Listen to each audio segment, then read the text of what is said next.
Hi, I'm Pramila Rani Shinde. You are not main character of others life.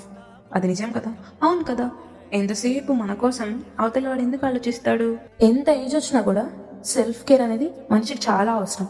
కొంతమంది వెకేషన్స్కి వెళ్తారు, కొంతమంది టెంపుల్స్కి వెళ్తారు. అలా మా మావయ్య కూడా ప్రతి ఒక్క టెంపుల్ని విజిట్ చేద్దామని చెప్పి వెకేషన్ స్టార్ట్ చేశాడు.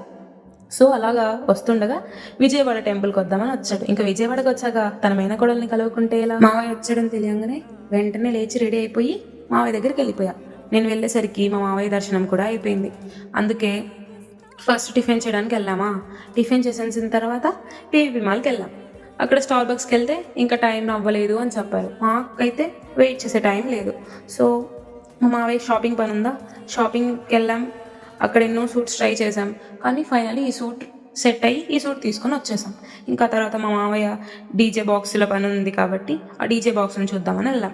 అక్కడ పని పూర్తి చేసుకొని హోండా షోరూమ్కి వెళ్ళాం. హోండా షోరూమ్కి వెళ్ళామా, అక్కడ ఏమన్నారంటే లోకల్ ఐడెంటిటీస్ కావాలన్నారు.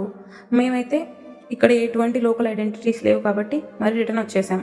ఇంకా అంతలోపు మా మావయ్యకి ట్రైన్కి టైం అవుతుందని మా మావయ్యని ట్రైన్ ఎక్కిచ్చేసేసి నేను బస్ ఎక్కిపోయా. కానీ హాస్టల్లో ఉండే వాళ్ళకి మాత్రమే తెలుస్తుంది ఫ్యామిలీ వాల్యూ. మీకు కూడా అంతేనా? అయితే కామెంట్ చేయండి. Okay, bye.